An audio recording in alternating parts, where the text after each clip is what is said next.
دوسرے مقام پر زکوٰۃ کو منتقل کرنا، آپ یہاں ضرورت مند ہیں پھر بھی آپ دوسرے مقام پر زکوٰۃ دے رہے ہو، تو یہ مکروہ تنزیہی ہے۔ ایک ہوتا ہے مکروہ تحریمی یعنی بڑا گناہ ناجائز کے قریب، ایک ہوتا ہے ہلکی سی کراہت اس کے اندر ہو۔ آپ کا بھائی غریب ہے، بہن غریب ہے، رشتہ ناتا خالہ ماموں غریب ہیں، آپ دوسرے کا زکوٰۃ دے رہے ہو حاجی صاحب کہے جانے کے لیے، تو یہ مکروہ کام کرتے ہو، ایسا نہیں کرنا چاہیے۔ لیکن دوسرے کا کوئی منتقل کر دو مکروہ تنزیہی ہوگی۔ دینی کام کرنے کے لیے، دین کی تعلیم و تعلم کے لیے ایک جگہ سے دوسری جگہ زکوٰۃ کو منتقل کرنا مکروہ بالکل نہیں ہے، مکروہ تنزیہی بھی نہیں ہے۔ کچھ لوگ عالم کے وضاحت میں ہوتے ہیں اور اس طرح کی باتیں پھیلاتے ہیں کہ مدرسوں میں زکوٰۃ مت دو، دینی تعلیم کے لیے اور جو ملی کام میں جو ٹیم کمیٹی بزی ہو، مصروف ہو، اس کو زکوٰۃ منتقل کرنا اپنی بستی سے یہ مکروہ تنزیہی بھی نہیں ہے۔ چنانچہ حضرت معاذ بن جبل رضی اللہ تعالیٰ عنہ یمن میں تھے، گورنر تھے، اور یہاں پتہ چلا کہ اصحاب صفہ کے پاس کپڑوں کی دقت ہے، تو وہاں سے زکوٰۃ میں کپڑا وصول کیا اور مدینہ منورہ میں بھیجوایا۔ اسی طرح سے مکہ اور مدینہ میں قحط پڑ گیا تو حضرت عمر رضی اللہ تعالیٰ عنہ نے عراق اور شام سے زکوٰۃ اور صدقات کے غلے منگوا کر کے یہاں لا کے بانٹا۔ اللہ کے نبی فرماتے کہ وہاں کی چیز وہیں بانٹ دو، لیکن اب ضرورت یہاں زیادہ ہے تو وہاں کے بجائے اب یہاں جہاں ضرورت زیادہ وہاں تقسیم کی جائے گی۔ دینی تعلیم کے لیے بالکل مکروہ تنزیہی بھی نہیں ہے، ایک جگہ کی زکوٰۃ دوسری جگہ جا سکتی ہے۔ مدرسوں میں سفراء آتے ہیں، مدرسوں کے علماء آتے ہیں، تو بہت سے لوگ اعتراض کرتے ہیں، ابھی آیت ہم نے تلاوت کی، جو دین کے کام میں رات و دن بزی ہیں، کاروبار نہیں کر سکتے، کمائی نہیں کر سکتے، ان کو زکوٰۃ کے حقدار ان کو زکوٰۃ دیں، زکوٰۃ آپ کی ادا ہوگی۔ علامہ حسکفی بہت بڑے عالم ہیں اور کہتے ہیں وَيَجُوزُ أَخْذُ الزَّكَاةِ وَلَوْ غَنِيًّا إِذَا فَرَغَ نَفْسَهُ لِإِفَادَةِ الْعِلْمِ وَإِسْتِفَادَتِهِ لِعَجْزِهِ عَنِ الْكَسْبِ۔ در المختار جلد 6 صفحہ نمبر 285 کہ عالم کو زکوٰۃ لینا جائز ہے اگرچہ وہ مالدار ہو، جب اس نے اپنے آپ کو فارغ کر لیا علم سے لوگوں کو فائدہ پہنچانے کے لیے یا علم حاصل کرنے کے لیے، تو وہ مالدار ہو پھر بھی اس کو زکوٰۃ دو گے تو زکوٰۃ ادا ہو جائے گی، لِعَجْزِهِ عَنِ الْكَسْبِ، کمائی سے عاجز ہونے کی وجہ سے۔ اب جو لوگ شوشہ چھوڑتے رہتے ہیں کہ علماء کھا لیں گے، سفیر کھا لیں گے، وہ اپنا ذہن صاف کر لیں، اگر یہ سفیر یہ علماء آپ کی زکوٰۃ کھا جائیں گے پھر بھی آپ کی زکوٰۃ ادا ہو جائے گی۔ اور بہت ساری جزیات اور تصریحات موجود ہیں، کسی نے فقیروں کی لائن میں کسی کو بیٹھا ہوا دیکھا اور فقیر سمجھ کر کے زکوٰۃ ادا دے دی اس کو، تمام فقہ کی کتابوں میں یہ مسئلہ لکھا ہوا ہے کہ اس کی زکوٰۃ ادا ہو گئی۔ وہ بیچ میں مالدار تھا، بہت چالاک تھا، چھپ کے بیٹھا ہوا تھا، آپ نے فقیر غریب جان کر کے اس کو اپنی زکوٰۃ دے دی، آپ کی زکوٰۃ ادا ہو گئی۔ اگر اس نے غلط استعمال کیا صاحب نصاب تھا تو وہ گنہگار ہوگا، اللہ کے اس کی پکڑ ہوگی۔ آپ داروغہ بنا کر کے نہیں بھیجے گئے کہ ہر سفیر کی رسید دیکھو، کاغذ دیکھو، کپڑا دیکھو، موبائل دیکھو، چشمہ دیکھو، یہ دیکھو، آپ گنہگار ہو گئے۔ آپ زکوٰۃ ثواب کے ادا کرتے ہو، سفیروں کو پریشان کرتے ہو، ایسا نہیں کرنا چاہیے۔ سفیر لے گئے، اگر وہ خود کھا لے تو بھی زکوٰۃ ادا ہو جائے گی۔ اور حقیقت یہ کہ جتنے علماء ہوتے ہیں اس میں بڑی تعداد ایسی ہوتی ہے جو غریبی ہوتے ہیں، صاحب نصاب نہیں ہوتے ہیں۔ اللہ کے نبی کا فرمان ہے کہ علماء ربانی جو ہوتے ہیں نبیوں علم کے وارث ہوتے ہیں، درہم دینار کے وارث نہیں ہوتے، مالدار نہیں ہوتے، غریب ہوتے ہیں۔ آپ زکوٰۃ دو گے وہ کھا لیں گے تو بھی آپ کی زکوٰۃ ادا ہو جائے گی، اس لیے سفیروں کو پریشان نہ کیا کریں۔ اور آگے کہتے ہیں التصدق علی العالم الفقیر افضل، فقیر عالم پر صدقہ کرنا یہ زیادہ ثواب کا باعث ہے، اس میں زیادہ ثواب حاصل ہوتا ہے۔ اب جو اہم بات جس کے لیے میں نے آج کا دن منتخب کیا تھا چندہ کی تصدیقات کے سلسلے میں، وہ تصدیق کس کو کہتے ہیں آپ یہ دیکھیں۔ تصدیق کہتے ہیں کہ کوئی اس مدرسے میں گیا، مدرسے کو دیکھا کہ یہاں ضرورت ہے، غریب بستی ہے، پڑھائی ہوتی ہے، آپ تعاون کریں، وہ تصدیق ہے۔ آنکھ سے دیکھا لکھ دیا وہ کاغذ تصدیق ہے۔ اس سلسلے میں عام مسلمانوں کی ذمہ داری ہے کہ کوئی سفیر آئے تو اس تصدیق کو ضرور دیکھے کہ وہاں کوئی عالم گیا تو اس نے لکھا کہ یہ ضرورت مند مدرسہ ہے۔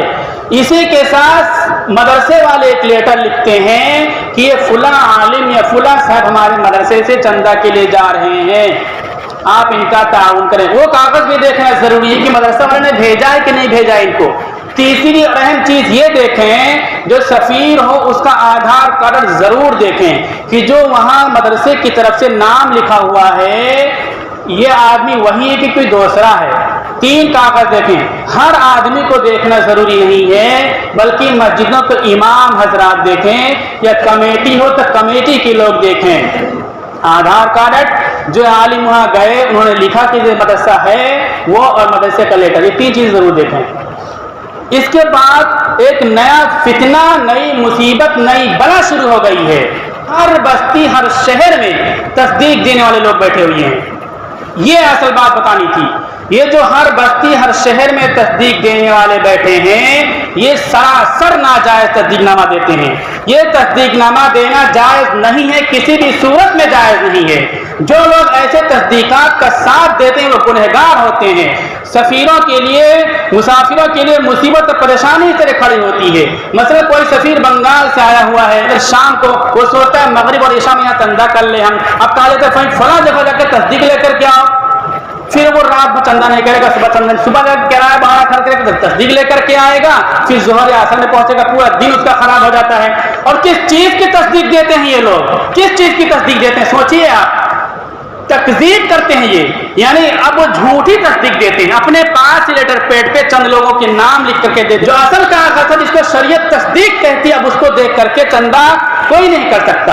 اصل کی تو تکذیب کر دی اور جھوٹی یہاں بیٹھی ہوئی چیزوں کی تصدیق کر دی۔ ہم نے دیکھا ہے جو ایسا تصدیق دیتے 10 15 تصدیق نامہ علاقے کے موجود، اور ان کا مدرسے کا وجود نہیں ہے، اور وہ لوگ خاص طور پہ باتیں کہتے ہیں کہ دوسرے جگہ کے لوگ آ کر غلط چندہ کرتے ہیں۔ نئی تصدیقات جاری کرنا ناجائز ہے، گناہ ہے، اور جو لوگ ان تصدیقات کو دیکھ کر کے چندہ دیتے ہیں وہ بھی گنہگار ہوتے ہیں۔ اور سفیروں سے میں کہتا ہوں، اللہ کے دین کی سربلندی کے لیے تم کام کرتے ہو، ایسے واہیات اور فردی تصدیقات مت لیا کرو۔ کچھ مقامات پر علاقائی تصدیقات جاری کرنے والے بچوں کی تعداد مقرر کرتے ہیں کہ 80 بچے ہوں گے، 50 بچے ہوں گے، 60 بچے ہوں گے تو پھر تصدیق دی جائے گی۔ یہ بھی سراسر شریعت کے خلاف ہے، اور اس میں کوئی حکمت اور مصلحت نہیں ہے، سراسر حکمت اور مصلحت کے بھی خلاف ہے۔ بعض بستیاں، بعض آبادیاں ایسی ہوتی ہیں جہاں چند گھر مسلمانوں کے ہوتے ہیں، اگر وہاں مکتب نہ قائم ہو، وہاں کوئی عالم اور مولوی یا حافظ قسم کا آدمی نہ ہو تو وہ سب مرتد ہو جائیں۔ اب وہاں کسی حافظ عالم نے ہمت کر کے مدرسہ شروع کر لیا، مکتب شروع کر لیا، وہ چندہ کرنے کے لیے آئے تو اب کیا بچے پیدا کرے گا؟ 80-90 بچے، اس کے بعد اس کو تصدیق دی جائے گی؟ تو یہ تعداد بھی بالکل غلط ہے۔ جتنے بڑے مدارس ہیں ان کی تاریخ اٹھا کر کے دیکھ لیجئے، 50 40 80 90 بچوں کی کوئی تعداد ان میں نہیں تھی، بلکہ بڑے مدارس میں تعداد بہت ہی کم رہی ہے شروع کے دنوں میں۔ اس لیے تعداد مقرر کرنا بھی بالکل نامناسب بات ہے، اور یہ چونکہ خود نامناسب کام کرتے ہیں اس لیے ایسی نامناسب شرطیں بھی لگاتے ہیں کہ 50 60 80 بچے ہوں گے تو ہم تصدیق دیں گے، جبکہ حقیقت یہ ہے کہ ان کا تصدیق نامہ تکذیب نامہ ہوتا ہے جو اصل تصدیقات کی تکذیب کرتا ہے۔ ایسے ادارے جو دیہی علاقوں میں واقع ہوں، انٹیریئر اور بہت ہی پسماندہ علاقوں میں آباد ہوں، وہاں بچے کم ہی ہوتے ہیں مدرسوں کے اندر۔ بچوں کی تعداد کم ہونا دیہی علاقوں میں اس بات کی علامت ہے کہ جو وہاں مدرسہ چلا رہا ہے بہت ہی قربانی دے رہا ہے، اپنی نسلوں کی قربانی دے رہا ہے، مدرسوں کی بنیادوں میں دفن ہو رہا ہے۔ جہاں بچے کم ہوتے ہیں دیہی علاقوں میں، وہ مدرسے زیادہ عام مسلمانوں کے، شہری مسلمانوں کے تعاون کے حقدار ہوتے ہیں، مالدار بستی میں رہنے والے مسلمانوں کے حقدار ہوتے ہیں۔ اب یہ تعداد 50 80 90 لگا دی جائے گی شرط، اور اس بنیاد پر تصدیق ان کو نہ دی جائے تو وہ تو مرتد ہو جائیں گے، وہاں کام کرنے کے لیے کوئی تیار اور آمادہ نہ ہوگا۔ مقامات میں تصدیق دینے کے لیے فیس لیتے ہیں، اگر 200 روپے کوئی چور فیس دے دے تو اس چور کا تصدیق نامہ دے دیں گے۔ مدرسے کی ضرورت ہے، مدرسے میں 500 بچے ہیں، تصدیق نامہ بغیر فیس کے نہیں دیتے ہیں۔ کچھ مقامات کو 5 دن کا تصدیق نامہ دیا جاتا ہے، یعنی 5 دن تک انسان ایماندار ہوگا، مدرسے کی ضرورت ہوگی، 5 دن کے بعد بیمان ہو جائے گا، اس کی مدرسے کی ضرورت ختم ہو جائے گی۔ اتنی نامناسب بات ہے یہ۔ تو سفیروں کو پریشان نہ کریں، سفیروں کا تعاون کریں۔ سفیروں کے سلسلے میں 3 باتیں ضرور دیکھیں۔ ایک تو کوئی عالم جا کر کے دیکھ کر کے آئے تو اس کو آپ دیکھیں ضرور۔ دوسری چیز، مدرسے کی طرف لیٹر پیڈ پہ لکھا ہوا ہو کہ فلاں آدمی چندہ کے لے جائے، اس کو دیکھیں۔ تیسری بات سفیر کا آدھار کارڈ دیکھیں. کون دیکھے گا؟ سب لوگ نہیں دیکھیں گے.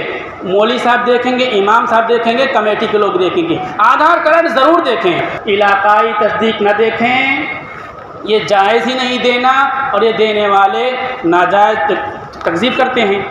پیسہ لے کے بہت سی جگہ پہ تصدیق دیتے ہیں, پادری کی تصدیق دیتے ہیں. سفیروں کو کتنی پریشانیاں کھڑی ہوتی ہیں, اور غلط لوگوں کو روک بھی نہیں پاتے. 3-4 مثالیں اس سال کی میرے پاس, اس سے پہلے بھی سال کی مثالیں میرے پاس موجود ہیں. 15 تصدیق نامہ موجود ہے. آپ کا بھی تصدیق نامہ موجود تھا, اس آدمی کا مدرسہ نہیں تھا, کیسے آپ نے تصدیق نامہ دیا؟ آپ نہیں تصدیق کر سکتے, اپنے علاقے کے مدرسے کی تصدیق نہیں کر سکتے ہو تم, تو بنگال کے مدرسے کی تصدیق کیسے کرتے ہو تم؟ کیسے بتاتے ہو مدرسہ وہاں ہے یا نہیں ہے؟ تو یہ تصدیق شرعی طور پر معتبر نہیں. تصدیق دینے والے گنہگار ہوتے ہیں. تصدیق دینے والے, علاقائی تصدیق دینے والے بہت ہی بد اخلاق ہوتے ہیں, سفیروں کو بہت پریشان کرتے ہیں. اور یہ سفیر ملت کا بہت ہی قیمتی سرمایہ ہے, قیمتی دولت ہے ملت کا. آپ سوچئے, آپ چندہ کر لو گے رمضان کے دنوں میں, گرمی کے دنوں میں کتنی دکانوں پہ جا سکتے ہو؟ ایک ایک دکان جا کر کے لاتے ہیں, پھر مدرسہ چلتا ہے اور بچے پڑھتے ہیں, عالم بنتے, دین کی حفاظت ہو رہی ہے. چندہ خود تو کر نہیں سکتے, اور جس نے ہمت کر لی ہے دکان در جا کر کے 150-500 اکٹھا کر رہا ہے, آپ اس کو چور جھوٹا بنانے کے لیے جگہ جگہ تصدیق دینے کی دکانیں کھولے ہوئے بیٹھے ہوئے ہو. بڑی قربانی کی بات ہے. جو حضرات چندہ کرتے ہیں, جو سفیر ہیں, بہت قربانی دیتے ہیں, ملت کے بہت قیمتی سرمایہ ہیں, ان کا دل نہ توڑیں, ان کی حوصلہ شکنی نہ کریں.